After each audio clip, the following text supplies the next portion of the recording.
Docking request accepted.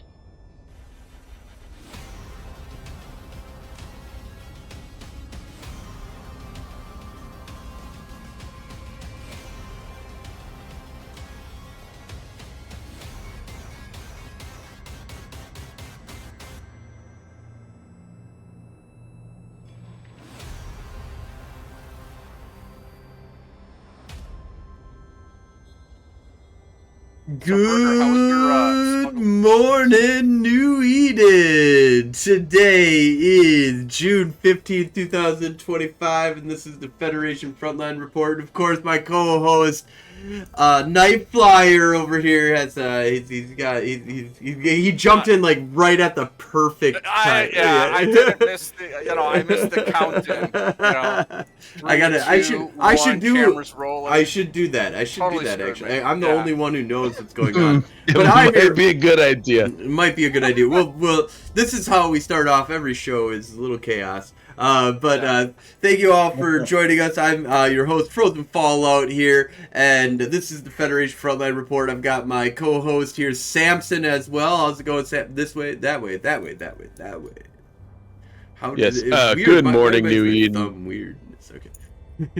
I don't know, your thumb is just weird, You're Frozen. fucking But weird, yeah, Thumbs we are had weird. we had a fun little fleet before the show, and I'm doing great, and I'm ready for this little interview hangout here that we got going. Yeah, and then we've got Night Flyer, he's here, and his wife's birthday is today. It's Father's Day though, so you get like a little one. This is like your 30-minute Father's Day gift. Happy Father's Day to everyone listening, and to our guests and Night Flyer, and happy birthday to Mrs. Night Flyer. Yeah, she's upstairs tapping her foot right now. But you got a few minutes. So, yeah, special guest. You got a few minutes before wife aggro kicks you out. But I'm like, honey, we have a very, very special guest today, and if I missed it, oh, that's right, we have a guest. Not want to tolerate me. So who do we have, Frozen? We have somebody interesting on the crazy. show today. This is a very special event. We're almost 4 years in. October will be our 4th year, and CCP Burger, the first CCP Master of Disaster who has come on to the show here. I'm super excited to have you on. Welcome, man. Thank you. Good to be here. Yeah, no, man. This is the second year that I've known you from being at FanFest, and man, you are wild. You have everybody I've talked to. You are the ball of energy. Like I was just sitting at Lemmy with Night Flyer and a couple of other fools, and CCP Burger dude just sits down next to me. It's like, I'm like, wait, what? What's going on right now? Yeah, he's like, guess what's in my backpack? And I'm like, a human head? What? What do you got? No, we can't talk about that. That's illegal. Oh, that's right. Yeah. Now everybody thinks you got a human head. I hope that the sat down until we decided on this interview was like 2 minutes. Yeah. I was like, so you have to be on our show. You know that, right? The sequence of event was I sat down, Frozen, I think you reached over and put like a Gallente pin in me, and I was like, Gallente forever. And you were basically like, you have to be on our show. I'm like, I'm going to go with that. Frozen wasn't even there, but I'm going to go with that. I was there in spirit. Yes, we were channeling him. I'm a necromancer. No one knows this by trade. So, even though Frozen's not dead, he's maybe like half dead. So I can channel him into. Yeah. Things happened that night. Let's just say that. Yes, things happened. We don't have to get into that, but yeah. So I do want to apologize real quick because I gave you a shot of cognac. Well, I forced you to do that. True. So I should apologize. But I just want to make sure. Like, here's the thinking though. Like, it was really good yak though. It was. So I'm in the duty-free shop, and I'm thinking, all right, well, I want something to pass around to the shot glasses, right? And I usually drink like brandy, and so I'm thinking, all right, well, what's like a high-level brandy? And I'm like, oh, well, here's this $150 bottle of cognac. Not thinking that, well, you don't really shoot Yeah, no. Like, so I would have been like so much better off getting some like Jägermeister or something like that. So Something to I'm shoot passing her, out yeah. shots of like cognac and people are drinking it, going, "That's awful." Because I didn't even know it was cognac when he passed it to me. No, So I thought it was just like some kind of random brown. I didn't know we were shooting yak. everything's like bourbon, which would have been my drink of choice to shoot, but yeah, so I screwed that up, and I felt like It was good. My eyes just like left my skull up here, Yeah. and I had to push the Like, back. whoops. Memorable moments, right? Yeah, tiny bit of overheat, and then you're good. Yeah, exactly. Like, I mean, that's the reason. That's the reason he's on the show now. If we didn't confuse him with the yak, he wouldn't even just. These guys are just some regular fools. I'm not gonna mess with these guys. And he tolerated our fanboy Yeah, too. it was Frozen. Maybe that was the thing. I thought I saw Frozen. I just but it was cognac. Yeah, no, Yes. I was summoned my spirit because I think that was the Yeah. day that my throat was dead because I had been shouting for like 3 days straight in Big Lebowski's. Yes. And I I was project- like, I never talk to you. Frozen. I talk through you. That's Yes. if the person 5. oh, so it's actually the meters opposite. So away. he was possessing me at Yeah. the time. Frozen was possessing me while he was laying in bed at the Airbnb. So tell me, CCP Burger, how did you get into EVE Online? Like, what was the thing that actually drew you to this game, and when was that? So I've known the CCP guys from like forever and ever and ever and ever. So Are you? I'm So you're one of- native to Iceland, or? So yeah, I'm a native Icelander, and one of my best friends is the founder of the company, and he was always like, you have to come, join this gaming thing, and I was like, gaming? I'm an architect. Gaming's for losers. You're an architect, so. Yeah. I was designing buildings in Iceland. Oh, that's awesome. Did you have anything to do with Harpa? No. I know. Yeah. I tried. That Yeah, piece of crap. So I love architecture. Yeah, it's the best. It's the best. Yeah, so when in 2010, I got a phone call. I was living in England at the time, and I got a phone call late at night, like, dude, you have to come over to Atlanta, help us work on this game we're working on. I'm like, I'm gonna give you 3 months, and yeah, that's like 15 years ago. So. Oh wow! Okay, yeah. I celebrated my 15th birthday at CCP. So So- things might just work out for you. Did you? So Yeah. you didn't play EVE before you Right. were part of CCP, or did you like dabble in it, or what was your experience with EVE before CCP? So I did. I played a tiny bit in beta. In 2003. Yeah, kind of friends and family 2002. One of those yeah. I got to And I play played for like some- a minute where I was like, this sounds really cool, but Yeah. I don't know what's going on. Yeah, But then I you, had, so but like, you had friends, but you knew Hilmar before it even became a open beta. So no, I actually knew Reynir, who is one of the founders. Okay, That's, okay. Old buddy of mine. But then I had some very hardcore. Most of my friends group became like super hardcore EVE uber nerds. back Fucking in the- nerds. Oh, who does that? Yeah. I kind of had to. I couldn't do it. It was too much. Like they were feel you. running 12-hour shifts and. I can't hang with 12-hour most of the shifts. fucking nerds in EVE. Yeah. They are pretty That was hardcore, my man. first Like. turn point.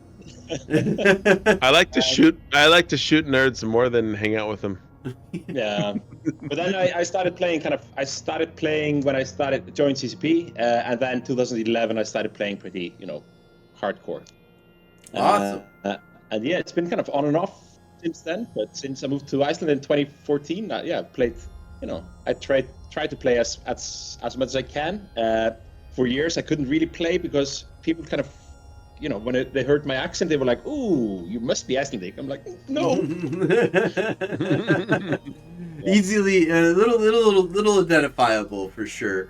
So when you first got into kind of. EVE, what was one of the things that really drew you to like what was the thing that made you go like, this is an epic game?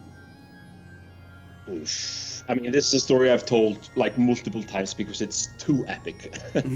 So we've been dabbling in EVE for like 1 or 2 years. I think this is like late 2011. And the CCP Atlanta office decided to like, okay, let's get into it. Let's like try to understand together, you know. And we formed a massive corporation. I formed the corporation, so I had to spend like my first 3 or 4 days doing corporation management and ethnic. It was like awful skills. So finally managed to like, you know, get the corporation up and going. Got everyone in the office to join it. Did like a little bit of an IPO within CCP, like asked people to donate money and ships and stuff. And we set up shop in Torinos up north. Awesome place. Managed to collect a few billion ISK and shitloads of ships and went out roaming, killing stuff. Amazing. 1 week in, someone at the office in Atlanta invited that person, not gonna give any more identifiers to that person, joined me as a director because I had no idea what I was doing. I was running like a 110 person corporation after like 1 week of playing the game proper seriously. And that person managed to empty the wallets and all the cargo holds and kick us out. Spy! Wow! She basically kind of went through and just like wiped us clean, and in the cantina like the following Monday I was like, what? I basically got like welcome to Eve. Yeah, that is. Welcome to Dark Souls. I mean Eve. Like, yeah. We had to see that person like every lunchtime, like every day, and she would just laugh at us like, you idiots, like giving me rights. Yeah. That's even crazier Samson and I are than the still setting up coworker. Frozen for that. So Yeah, I know. I'm waiting for when I will log Just in waiting. and I'm like, that's why he won't give us. Nope, there's access no- to pull you No, up. there's no, nope. We're not spy. Not absolutely not. I mean, Oh, 100%. technically, no, this is a fucking Frozen thinks I'm Black Hand, but that's a lie. hey man, I met a lot of Black Hand people, and I think somebody's keeping their carburetor, you know. Like, I don't know.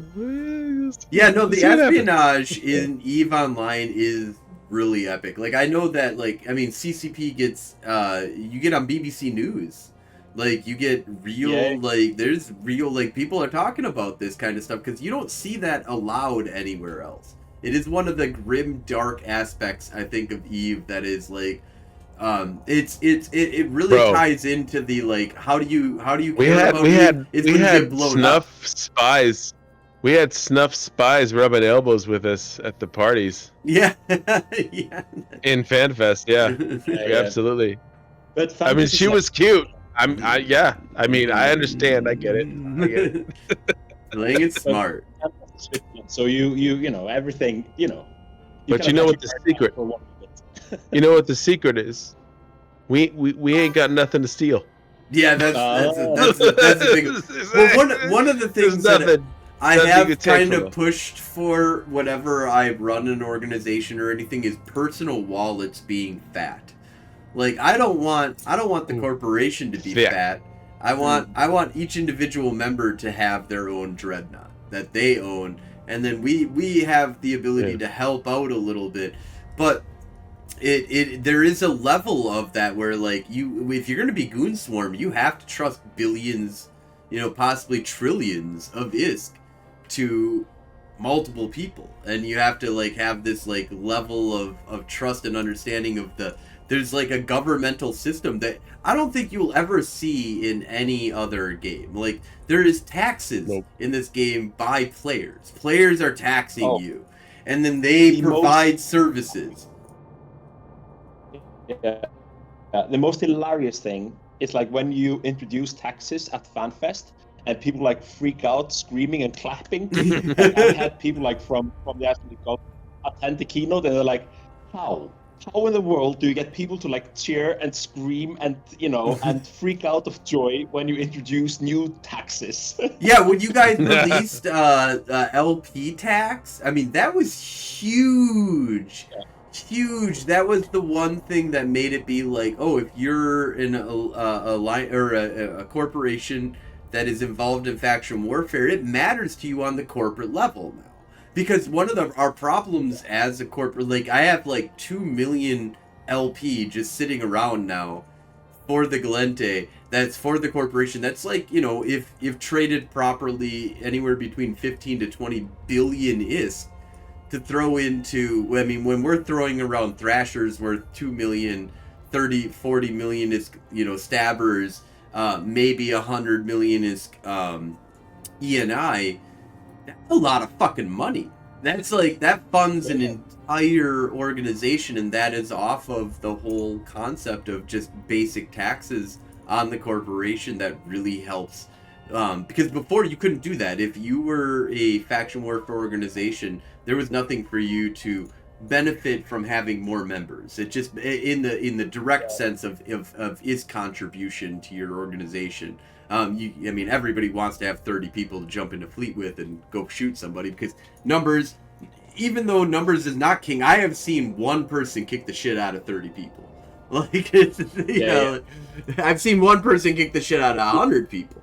Like, but the interesting thing about like when we introduced the LP tax is that we actually saw a lot more, like there was like an influx of null players that went into faction warfare, and like, you know, just as kind of weekend warriors, because all of a sudden they could do an activity that would also benefit their corporation in nullsec. So there was we saw like it was a beautiful amount of movement happening between you know, from null into low, which is, you know, we're always happy when people are moving. Like when people take gates, the game is good, basically.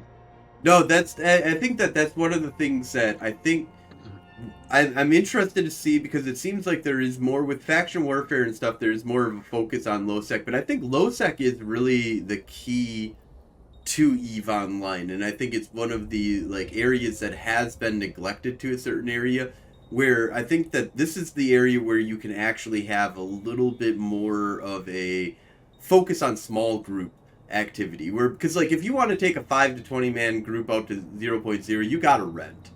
Like that's just, you know, that's you've got to look to somebody bigger and be like, can you not blow me up, and I'll live where you kind of live, and then we'll deal with problems as they come, as many renters are being ejected from 0.0 as we speak. You know, there's a great war that's happening over in the drone land areas on the east side of the map is on fire right now for these guys. Low sec is one of the areas where you can kind of build up a small little organization, and you can have structures, and you got to pay for them. You know, like you got to deal with something. There's always some big fish running around. But you can take a 5-man group, go into an NPC organization, take over a small NPC station, take over a small little backwater area, and there's a little bit to cultivate there. But it's something you can't say you own. You know, like that it forces everybody else out of that area. Like 0.0 is kind of safe. Like I feel like low sec is where all the money should be. Like, because it's not safe. Like I go anywhere else and I'm just like, you guys are all crazy. Like, why would you go somewhere where there's like 50 people who you don't know? Like, that's nuts. Yeah.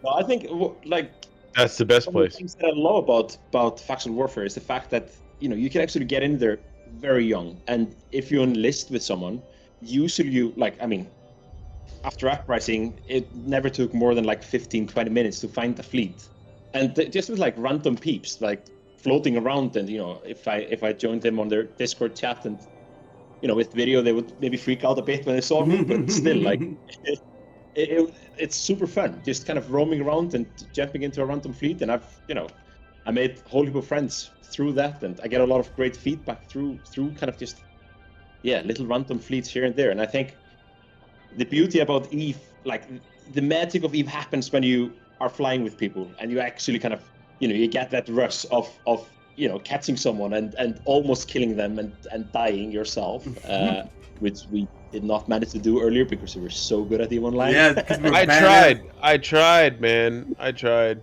One of my favorite memories, I have two like super like recent super like favorite memories that I'm trying to like hold on to for a long time. And one was watching Cad take his one of our corp mates that, you know, he just took out a little Huron and he was like doing scouting for us, but he was like, I found hold up a second. It was a God damn it. Helios. Helios. That's what did I say? Hyperion? Did I say Hyperion? I maybe You said Huron. Huron. You're close. Whatever. I mean, they all start with an H. That's much closer. That's much closer, actually. So, anyways, a Helios. Anyways, a scout ship that he just decloaked off the port bow of what was it? A Vedmak. And he's just like in Null. He like catches them. You know, like we're all on the gate. We jump. He asked. He asked. Hey, he's like, should I scram the Vedmak with my Helios? And I was like, yes. Yeah, he found him. He like scanned him down. He did a good scan, quick scan. Didn't catch it on D-scan or anything. The guy was semi-AFK, but he came back immediately. He's like, oh shit, I am getting nuded out. And I'm like, we're almost there. We're in warp. We're almost there. And the Helios survived. We all survived. It was just a bunch of Thrashers. It was like 7 Thrashers or something. We were like some crazy fleet of like, T3 shit. Well, so like, he could have killed us all, to be honest. If he was like on his game, he'd kill that Helios, burn away, kill the closest, kill the closest, kill the closest, kill the closest, and then he'd be done. I would have, if the Helios got killed and he warped where I would have told. Well, I don't think I was actually FC at the time, but I think I forcefully took over as soon as he said he had it. But what to be clear, what happened was we were normally going to take our fleet out on that Wednesday night for a typical roam that we were doing, but Thera decided to open a hole in my home system, Yvangir, and I was like, after this ridiculous amount of Kaldari squids with these big ass fleets, we're just fucking with. We're like, they were way overpowered. Oh, dude, they were throwing like we had a Drake fleet chasing us. That eventually was like, you want to team up? Do you want to like? Because I know I'm chasing you and you're not. I'm not going to catch you. And we got him into Thera. And he was like, if you find something they didn't follow us into Null. They did. Well, they kind of wanted to, but they didn't because they were like, that's but there was a wormhole into Thera from Yvangir, which I don't think I've ever seen before in my entirety of living in Yvangir, which has been the last 3 to 4 years apparently. And so like, I was just like, let's just I don't know, like just I've never seen a Thera hole, but I also maybe not always knew about Thera before. But anyways, we went and I was like, hey, let's just go to Thera and fuck around. So one thing that just catches my mind right here real quick is I don't think let's explain real quick here. What do you do, Burger, in CCP now? What's your current activities that you've been up to? Yeah, so I am the creative director of EVE Online and EVE Vanguard. And I'm in we're just It's a beautiful title. So you're in charge of catering the luncheons, is that because you guys do serve good food, I will have to say. The charity luncheon was fantastic. So it was great. I'm mostly just trying to think about the future, think about kind of where we want to go, making sure that things are up to snuff, that our artists at Buck snuff nuts, audio is. Sorry, I can't help. All the big brain shit, awesome.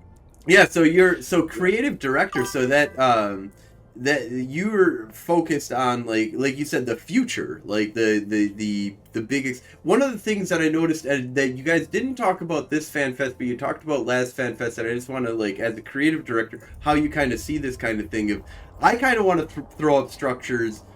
I know they're gonna get blown up, but I kind of want to throw up structures because I could maybe get a statue or an asteroid belt that kind of hangs out around. And I know that the 20th anniversary, you guys talked about that. Is there, in your kind of mind of not necessarily saying that it's absolutely coming, but in a creative way, are you interested in the idea of expanding the ability for the player to create more of a visual environment around the structures? Their stations and personal space. Yeah, so that's, that's my mantra in life is give more controls to capsuleers. I want to give more and more control. And That's why corporation projects are set up as they're set up. That's why we have freelance projects right now. I mean, I in really all honesty, like freelance. That was a brilliant idea. Like that is absolutely a lot of fun. and in many ways, it's a really stupid idea. Like, hey, let's allow EVE players to make missions. Ding! What could go wrong? And I actually think the way that you guys, I hear a lot of blowback on like things that are already in the game that could have been maybe done better, maybe. But to be honest, it's rough. Like when it's a courier contract, it's a fucking courier contract. Do courier contracts. Like that's like I really, as a faction warfare, I really think you guys did a great job when it comes to the freelance missions. I see more and more of like I can only have 5, and I'm like I gotta find the 5 good, because there's so many faction warfare missions that are out there that are people are like, I will pay you 5 million it's per plex. Like that's, I mean, on top of the money you're already making in LP, that's a huge bump to your paycheck. Huge, and it's huge. But I think this is kind of, we've been talking a lot about, giving more freedom, giving more control to the capsuleers, and it's super easy to talk about it, but it's super hard to actually do it and ship it. Actually just ship it and get it to people, because even if the coding, isn't always the most complex, just the complexity of designing a system that won't just kind of implode into itself. I mean, it's a scary thing, and this is all like, I mean, we started with ship skins because we were talking about with structure skins. We actually started with emblems on ships, and then structure skins, and then we did the ship skinner, and like that's still going on. We're still actively developing it, and we've been looking a lot at kind of smaller deployables and like what can we do there. And these are all puzzle pieces towards this future where people can, manipulate their space and really start to kind of make it their own. And one day we will have wild environment effects and asteroid belts around your station, like. And by that you mean everything will be pink. There will It'll be pink clouds, pink paint jobs, and everything is cat ears on everything. If you can kind of make and cat ears, yes, making a cat ears. You can't stop it from being there. No, I think that. Hey guys, I gave you this material. Isn't that cat ears enough? Yeah, I think it is. Yeah, I think we.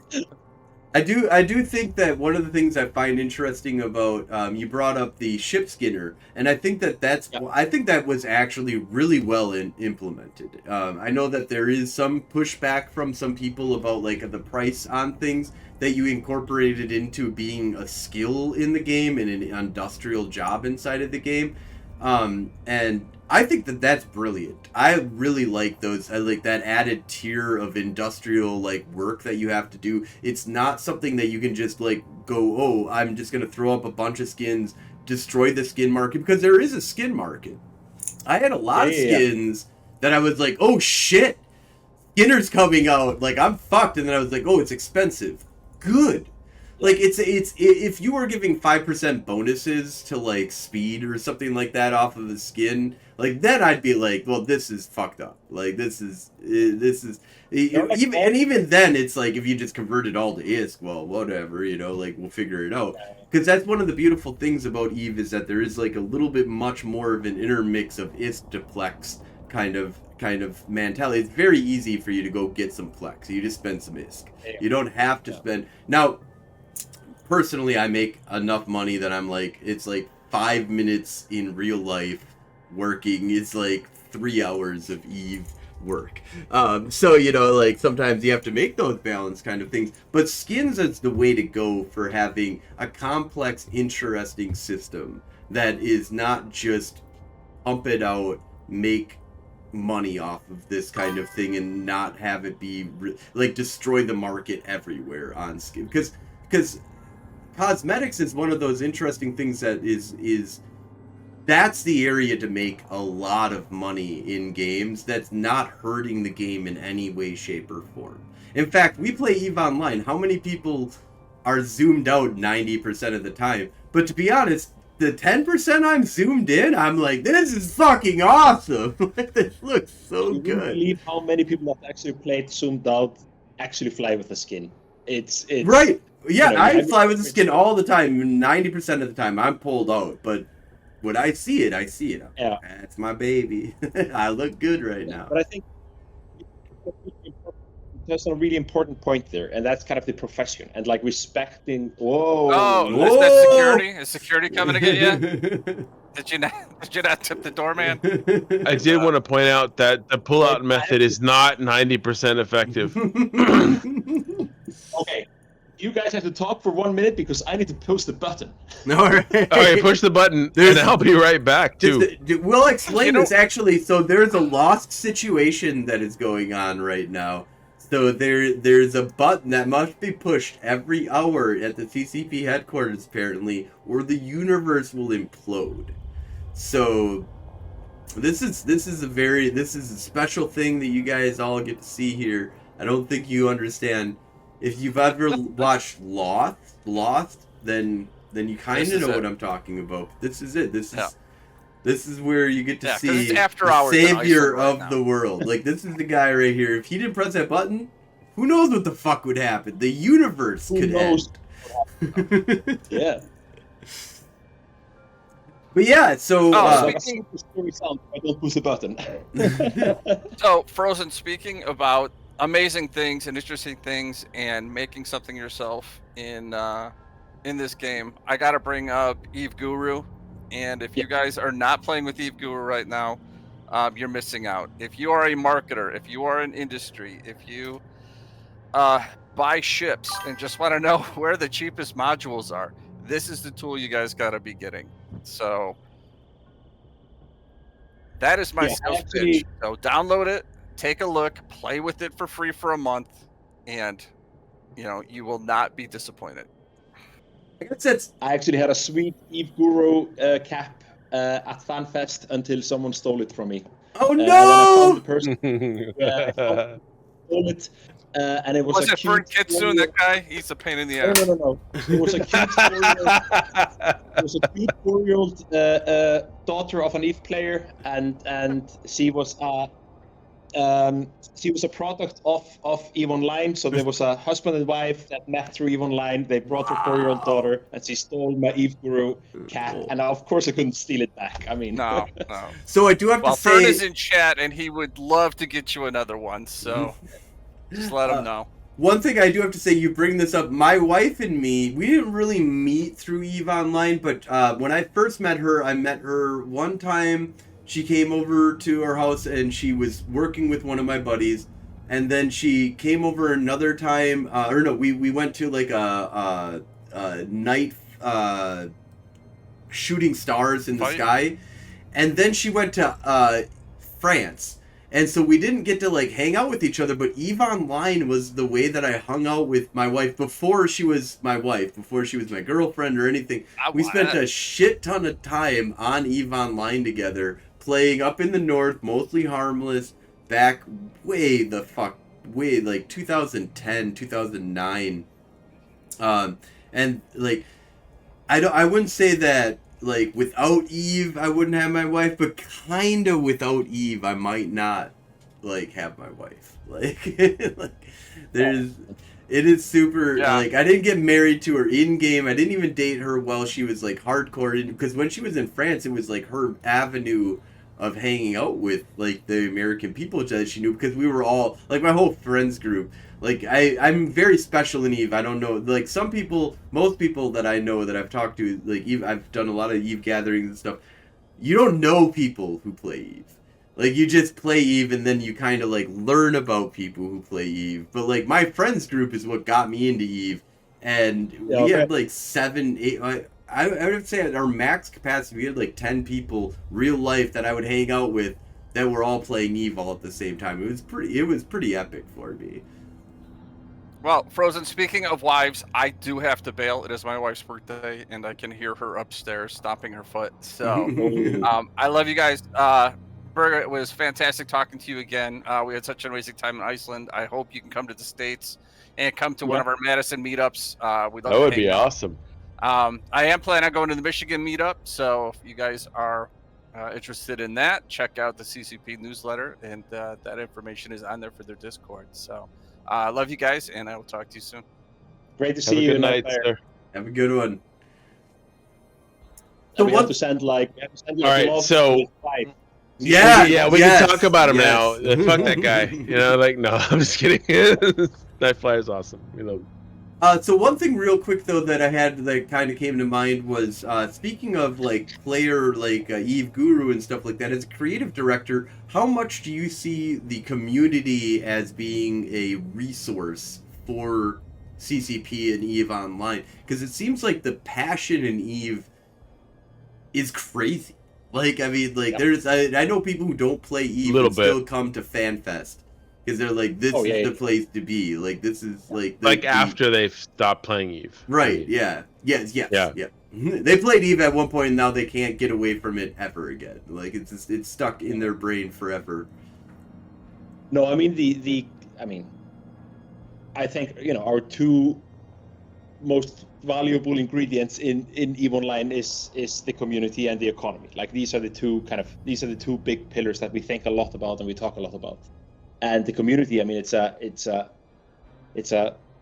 key component in making this, wonderful world tick. And of course, like the CSM, I mean, we talk a lot to the CSM. We talk a lot to the former CSM members. I have my friends, like EVE Online friends that I poke and chat with every now and then. And if there's like a scary topic that I don't know too much about, I actually jump into fleets with random peeps that know that part of the game better, because it's impossible to know the entirety of EVE Online. Yes, I've been playing for 20 years. I know 10% of Eve. 10%. I learn something new every day. Yeah. And I have like surface understanding of most, and I mean we have insanely good EVE Online players at the office, and like we have people that are like stupidly good at any Dread Doctrine, like they just know it by heart. But those same peeps throw them in a cruiser, and they're like, they know nothing. They're just like, I don't know. Yeah, exactly. Yeah. So it's incredibly important to like have good connection with the community and being able to engage in an open conversation, and that's why FanFest and like player meets are so important, because we get to like, hang out at a place like Lemmy's, sit down, next to a random person and have like a deep conversation about kind of a corner of a game. Yeah, that was the random person. Yeah.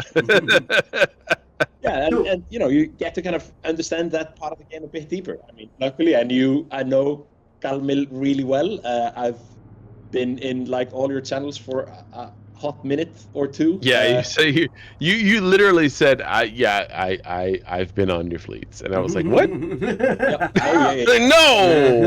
you're lying. That's a stealth skill right there. Yeah. Duke threw me into every channel and like changed my name so people didn't know me. Yep. And no one dared to like check out my profile picture because it has the ultimate. No, that's when I saw your profile picture. I was like, that's. It looks like my IMDb photo. The one thing. I actually. Oh, go ahead. Oh yeah, no, I was just like this picture was taken. Like there was a photographer that showed up at the office, and I was like, I want the ultimate picture, and you can only take one frame. So the whole thing took like 5 seconds, and it's the ultimate picture that ends all pictures. There you go. There's one take, man. One take. You get one shot at this. That's what the professionals do. Yeah, no, absolutely. So one of the things that I've always wondered though about the future of EVE with the community is how much are you guys going to be pushing in-game the community? Because one of the things that I've noticed is that in-game there's very little about the community. Like you can't go and find out what Spectre Fleet is doing in-game. You can't find out what any other organization. But now the missions are a step in that direction because it's come to this area of space and do some activity. because we want you to be in this area of space. And it's not about like I can make money off of these people by being in this, kind of maybe eventually, but it's not directly give a lot of it. Like when I'm telling people to go to do a Plex, I'm not making any fucking money off of this. I'm giving up money to get people to be in an area of space. And yes, you can use it, abuse it, not necessarily even abuse. It's just be creative about it and be like, I want people to be in my space in mining rocks because I want to shoot them. Like I'm gonna find them and hunt them down and kill them. So I'll give them a little bit of money so that they can be enticed to come out here. And that's very interesting kind of thing. But there's very little of like, I don't know about Fun Inc. or about any kind of NPS activity unless I go to an external website. Is there anything in ideas in the future that is to bring the community into, and the big one I think personally is that I think you really should move to in-game is the CSM stuff. Why is elections being done out of game when I should just log in and it should say, hey, there's an election? You don't. If you want to even make it a little bit fun, go to a station that has the election poll. Just to add a little bit of an adventure to it. So it's like, but really that should be something that should pop up and be like, hey, it's election time. Click some buttons and vote for somebody. Like notifications. Yeah, we've done it with notifications and stuff like that. But this is like, I mean, I fucking hate it that we don't have more of this in game. Like, I mean, corporation projects and freelance jobs are definitely a step in that direction. And, you being able to pick, your corporation colors, tiny step right now, but it's, you wouldn't believe the doors that this is like finally getting this in is opening huge doors. Like this is opening, up possibilities for corporation banners. This is opening up possibilities for, corporation skins and things like that. So we of course want to just echo, the kind of the capsuleer life. We want to echo it in game because it is so cool when you realize for the first time that you're not just fighting NPCs, you're fighting another player. When you realize that what you're buying off the market, you're actually buying it from another player, not just from a random which is huge because I mean, like you've got like the auction house, but it's like like there's 40 million of the item like kind of put up and nobody cares about it. When you die with it on you, it doesn't like these items disappear. Like this is hard work. And so but there are like, I mean, I have some dream projects that I really want to push, and one of the projects that we've been talking about for a while, and I've been kind of bouncing off a lot of my lore nerds, is that I really want to find the way how we can kind of document capsuleer history in game, because when you're flying around, like there's so much history in space, and we were not documenting it at all. Like you fly into a system that had a massive battle, and there's nothing there. Like, how cool would it be to see wrecks of ships, and how can we automate it more? How can we kind of go to a beacon or a statue and right click it and kind of read player history? Because I kind of grew up in Torinos, and that system means everything to me. And like I love Torinos. I go there every now and then just to kind of check out my old stomping grounds. And to me, that's a very important system. But for most, it's just a random system up north somewhere, whatever. But like, how cool would it be if I could document my little history there, and people could fly around and kind of just get small tidbits of, oh, okay, something cool actually happened here. So I would love to kind of go more into those little things where we can start to kind of seed capsuleer history and fill the world with all the 20 years of history. That's one thing that is really interesting about the journey that you have in EVE is way different than any other journey in MMOs, because most MMOs have like a story path. You go here, you get level 10, now you take this mission, and then you're level 12, then you take this mission, then you're level 20, and then you take this mission, and like, you all go down this journey together as this thing, but you're very separated from each other, but you all know the main story. There's no main storyline of EVE. You don't jump into EVE and go, there's like, this is where I have to go next. Like, this is the city. Like, Jeddah is not, I didn't know about Jeddah for like 5 years, to be honest, like really, because I like went out to 0.0 eventually, and I like didn't get to learn high set mechanics of what the fuck a trade hub was. I just knew what the trade hub of 0.0 was, but there's this whole like kind of journey that you have that is very special and unique. Some of it matches up with a lot of people join EVE in their first experiences, do some mining, and they're like, I don't like this, and then they quit. Or some people are like, I love fucking mining. I could watch TV for like 10 hours straight and make, you know, progress in a video game that influences a lot of people. That does bring it to an idea though of like whenever I play 4X strategies and stuff, like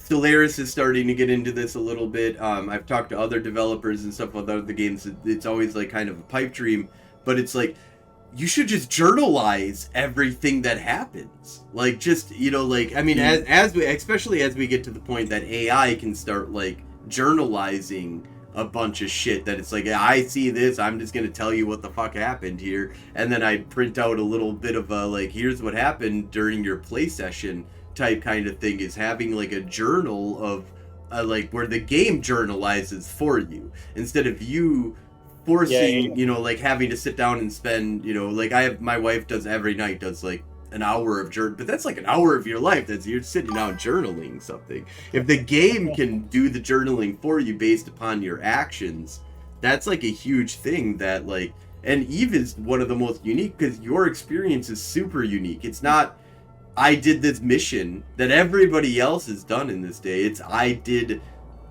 went out and shot fucking Snuffed Out in Rakapas because they had a dreadnought out and about, and like, you know, that's a huge event. And I will hard on any Snuff kill. Right? Yeah, I would. Yeah. If you could just say that I shot Snuff, that would be the highlight of the day, you know. Like, but then there's a balance, right? What is important to journal and what is not important to journal. But as we get into automation and stuff like that, that becomes like a huge avenue of like tell your story in EVE that is gonna be very much more unique than any other story that you're gonna get from people playing World of Warcraft or Final Fantasy, because that's kind of the point of those stories, is you all share the same story. Whereas EVE, you share the same universe, you don't share the same story. Yeah, and you're, I mean, I always view EVE as a parallel reality. Like, yes, it's a different universe. I'm going to Gen Con and I'm telling the history. I have a seminar that sold out almost immediately. I was blown away because Gen Con actually does love you guys. You guys got to fucking come back to Gen Con. I told your CTO, whatever he's, Chief Financial Officer, or whatever. Anyways, somebody is CCP Lance. I was talking to as like, or Javelin. God damn it, I keep on saying Lance too, which is weird. Anyways, that Gen Con loves you guys, and Gen Con's 100,000 nerds like gathered for insanity. And like I had 30 tickets for a $0. It's $0, so I'm not making money or anything, and people quickly, but I have other seminars that I've done that do not fill up like this. Like 30 tickets sold in like an hour to the history of EVE Online. Like they was gone. Like I'm 100% sure if I had put 100 tickets that they would have been gone fairly quickly. Like, and there is a lot of interest in the history of EVE Online. And I think that's one of the things I promoted it as a, you know, here's the history of a virtual game, EVE Online. And you're not going to get that. Like, if I talked about the history of World of Warcraft, I'd be talking about Leroy Jenkins and probably their expansions. Leroy Jenkins. You know, like... I want to point something out really quick at FanFest Frozen, if you don't see what's going on here my camera. Got stuffed. You got stuffed. Yeah, so it's actually jam-packed with these stickers. Like there's a got snuffed almost behind every single stop sign in downtown Reykjavik. Yeah, so okay, I get it. It happened. We do, so one of the things we do, if you're not aware, Burger, on our show is we tend to say fuck snuff a lot.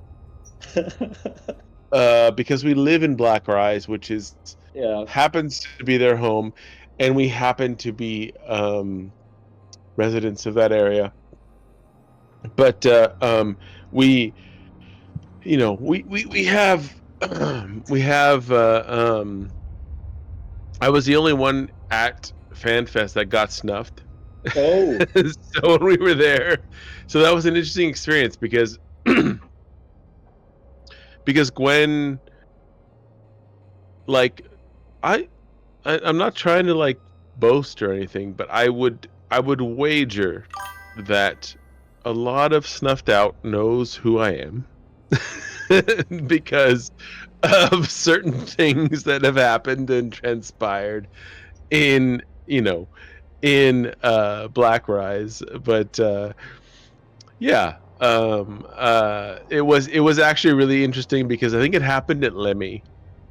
It happened at Lemmy because I was going to the bathroom, and for the very first time I've been there not the year before, but the the time before, and several times before that time, that night specifically, and I walked over to the bathrooms, and a lady said, you know, like, the gentleman's is upstairs, and I was like, excuse me? Like, guys, I don't even think I've ever seen stairs. Like, what are you talking about? And she was like, yeah, love, it's upstairs. And I was like, what? And I turned, and there were these stairs that just went fucking vertical. Like, it was straight up. And I was like, okay.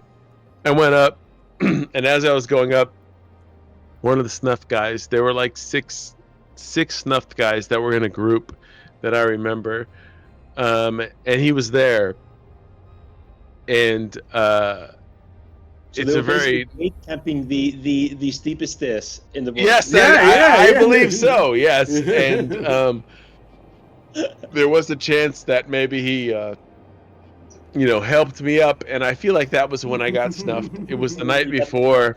It's like passive. Yeah, just like help you up. Yeah. But then I remember after that Friday night at the pub crawl, we met. I'm gonna say a snuff spy, but she was really cool. She was awesome. We had a lot of fun hanging out with her. But I was very wary when she asked for a hug because I was like, "Let me see your hands." Yeah. I want to see if there's any stickers in your hands.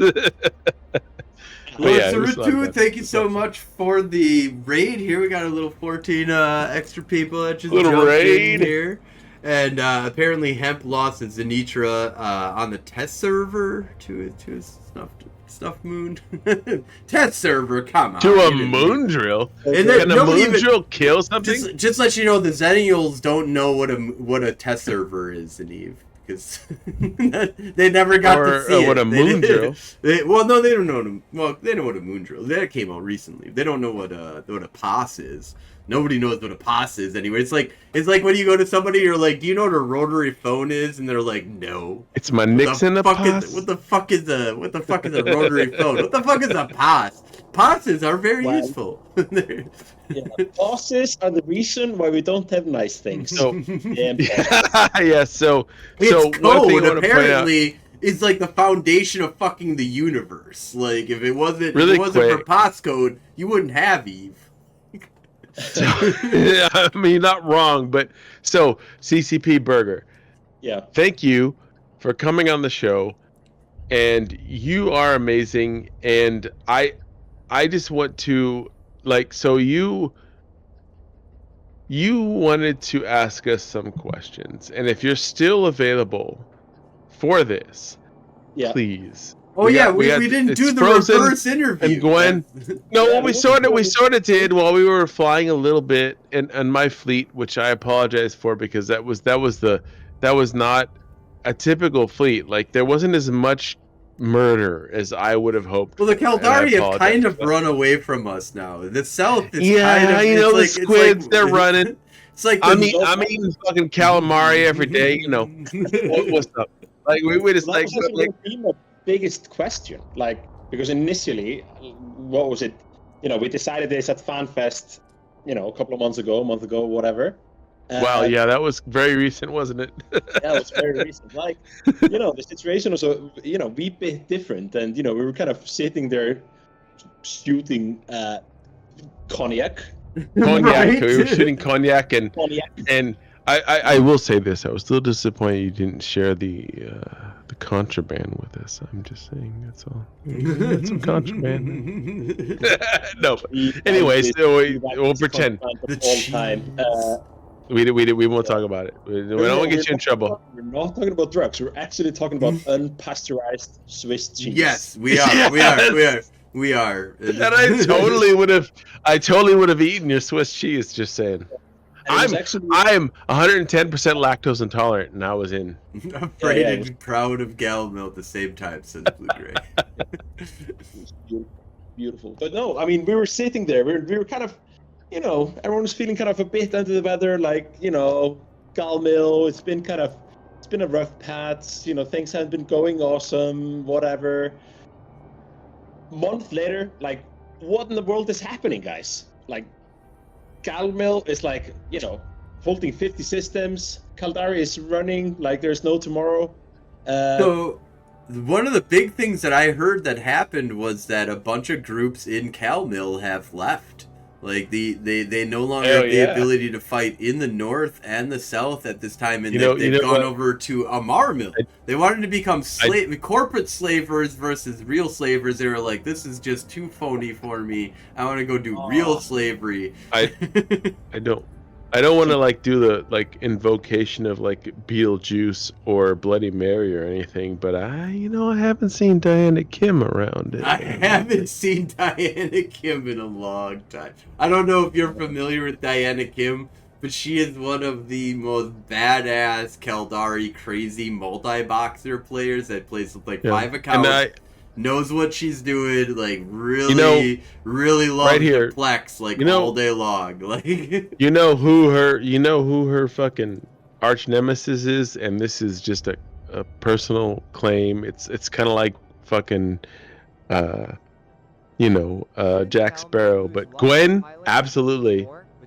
If at least Gwen, like I fucked with Diana Kim a few times, and I've had fleets where like we kill her shit, and I'm like op success, and everybody's like, okay, now let's go do. And no, we're good. Stop success. And we got Diana Kim. We got her Vedmac. We got her fucking. We got her coercers. We're good. Do you have her portrait on your wall, and you do like a tiny bit of a Right. Liberta kind of pointed out that Galmil lost a lot of pilots due to the war between Horde and Imperium, and that is true. That it's interesting how that does affect the war zone, because if you do look at the kill boards, Horde and the Goon Swarm work together very strongly to make a lot of Phoenix Navy issues. One of the best ships in the game, the most expensive item. PvP dread. It's the best item to buy from any LP store that exists, because it will fucking sell, and it is great, and it is a great item. It is a great ship. It's the one thing that I'll always point at, being like, where's the Moros in this equation? It tried a little bit, but it didn't work. That long point is not good enough for the Moros Navy issue versus the tank of that like niche specialized one to 3 in your fleet. But when you get we're not here to complain about CCP Frozen. Anyways, the fucking Phoenix Navy issue is so fucking powerful. It's so good. It's so good. Burger has something to say. You're good. Connect. I just buy Moros Navy issue. I have a Connect that I dump them on, and I get my, millions every few weeks. I do have to say that the first Moros Navy issue that I did sell was for like just the blueprint was like 3.7 billion ISK when I sold it. It was that did feel really good. I actually, fun fact, as far as I know, Gwen sold the first Moros Navy blueprint at Jita. Yep. BPC, the first BPC, I think it was like 3.8 billion. Isk. Not Gwen, my alt, but I'm not gonna tell you who my alt is because fuck you guys. You don't get to know who my alt is. Not trading all. I mean, a lot of people know, obviously. So we have been going for a little while. I do want to make sure one thing that I just want to kind of put out there though, and just see it. CCP Burger. If you could make any change to EVE Online, you've got the genie wish, but it only works on EVE Online. One thing that you could enhance or change that would make EVE better, that it doesn't matter about code or money. What would, if you had one, but you only get one, you get one, and you can't go on for 4 years about your talking. So don't get him fired, bro. Calm down. No, you know, like what's your dream if you could just change one big thing and be like, this is what would change everything? I don't know. I can go very controversial on this. There's a lot of topics here. Please do. But don't. If you do, we're not responsible your realm for of any repercussions. Please sign this NDA first. Beef with the size of hangars in NPC stations. Oh, that's okay, a good, yes. because that's a code limit guess. that needs a wish. You need a wish for that, right? I have like actually go above that. I have actually run in. Gwen has actually run into this issue. Yes. Run out of space in Joe NPC Bain got station. really mad about this because asset safety dropped too many items. Who the fuck is Joe Bain? I don't know who that guy is. That crazy fucking streamer. Only our first interview ever on the show. And he's been like on the show like 7 times. And he was emperor of our alliance for a little while. But yeah, no, that's a big one because is that a coding limit that you guys have on that? Is that you can't go above 999 items in a station because it's a coding limit? Over 9,000. It's just a bit too safe. That's my biggest beef with it. Like, you can just keep your hangar forever in an NPC station and no one can blow the NPC station up. How cool would it be if you could blow up an NPC station? Like, amazing. You would want to be able to blow up an NPC station. I'm not. I like that idea. Oh, you're okay. That's if it's interesting. like a community event or something, yeah. Absolutely, I'm down. How fun would that be? I mean, holy shit. Awesome. Yeah, no, that's I love the 5 second quiet. Like, brains just went like click, click, click, click. I like it. No, that's the safety in EVE is. I do have to say that you guys have kicked it up a notch with the asset safety. Yeah. I mean, people are like, well, asset safety. I'm like, that's a lot of money when you charge 15%. Like, I am very wary about putting any of my shit anywhere. Like, I know about where I'm putting my shit because it could get blown up. Like, I'm very concerned about I've already had issues with player-owned stations like that. I do find that to be an interesting dichotomy between living in an NPC and living in a player-owned station is very different these days. Because back in the day, it was no difference, really, besides access, and then you just join that corporation or whatever, it's fine. Yeah, I usually try to stay out of player stations or live out of them. And I mean, my asset safety was very expensive when the pizza studio blew up in Heydays, however you say Heydays. Yeah, when that pizza studio blew up, there was an expensive asset safety bill that came my way.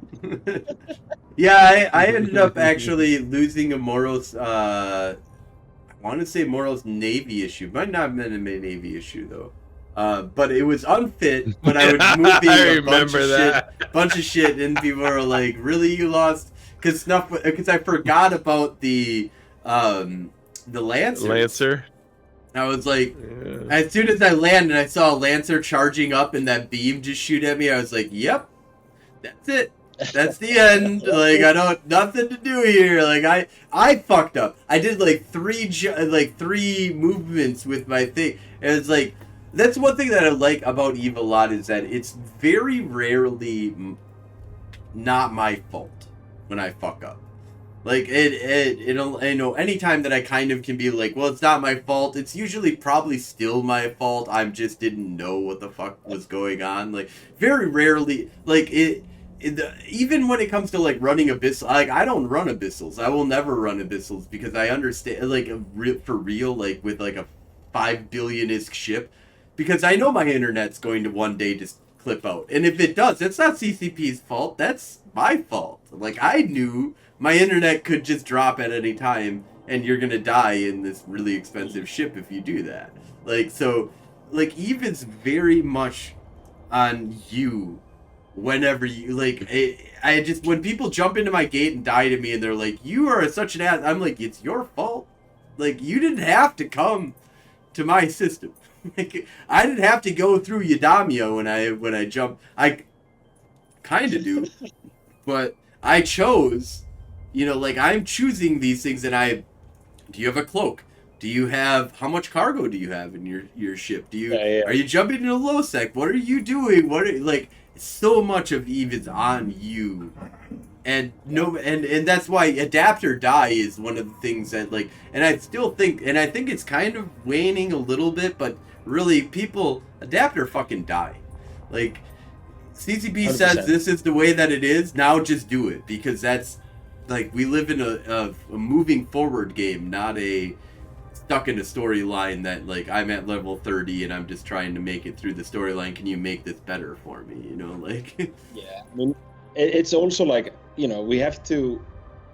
It took many, many, many years to realize that there is no golden balance in the game. Like, there's always imbalance, and it's just about, you have to tweak it, so you have to shift the balance every now and then, so you know you have new puzzles to solve, new meta to figure out, because when you twist the dials, like all of a sudden, you know, oh, it used to be VNIs versus something else, and now it's something completely different, right? And yeah, that's part of the fun.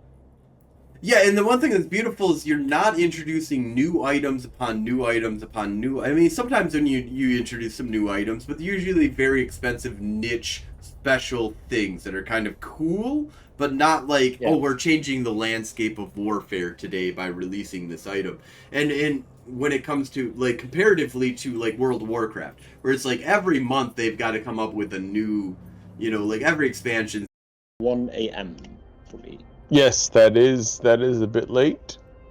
And yes. Let's try to... Okay, I think we're back. I think we're alive again. All right. Well, welcome. Thank you all for whoever remains here. We're at the very, very last little bit here. And my internet decided to explode, so I'm gonna. This adds a lot more fucking stupid work for me to have to do to combine two videos instead of one. I had taken over this podcast, so I had like a big victory speech. I guess you all missed it. Ah! Oh yes, just do it again real quick. Dude, you should have seen it. No, you can't. You can't reproduce what just happened. It was so epic. Yeah, we can't now. It's good. It's good. Podcast,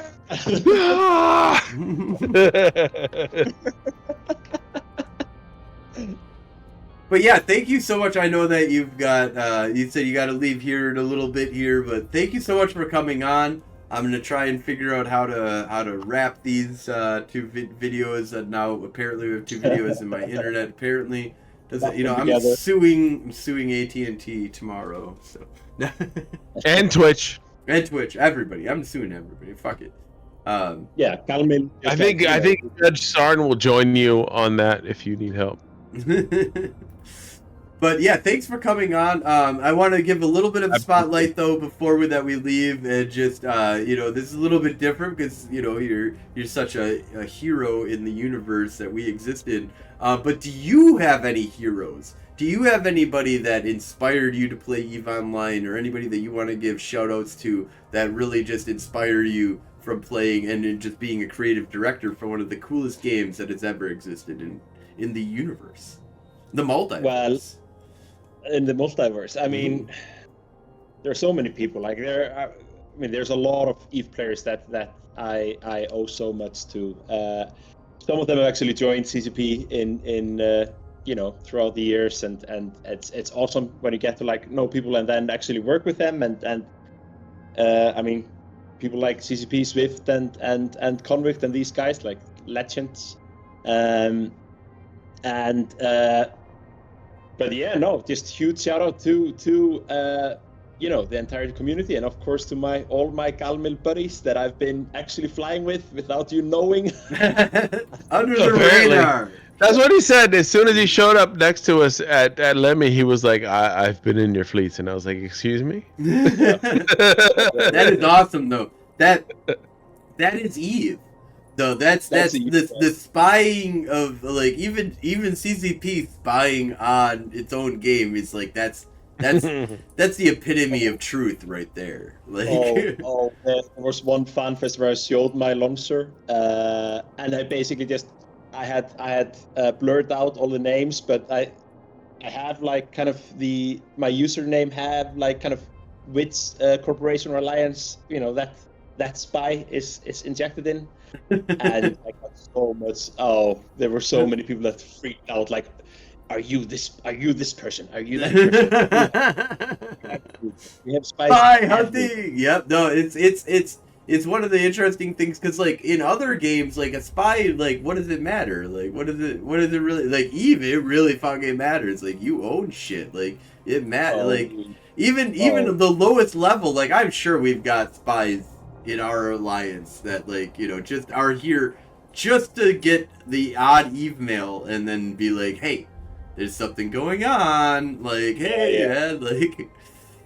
But usually there's like, you know, one or two people that know who I am, so I can at least fly with people and talk, you know, without people freaking out. Without hiding. Although I'm like alpha immediately.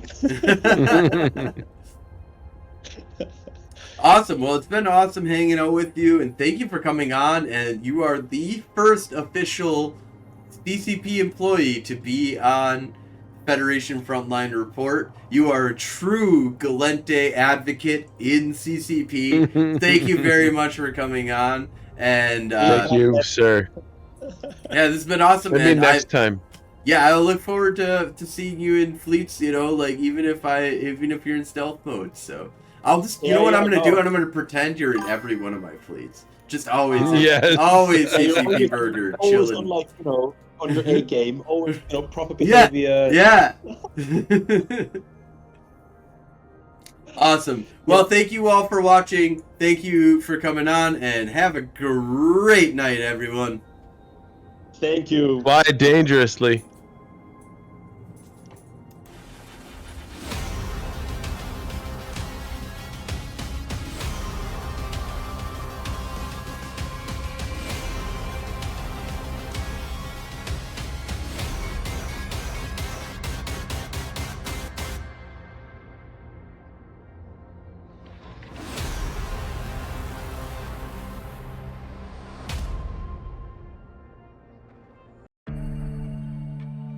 Eve is hard.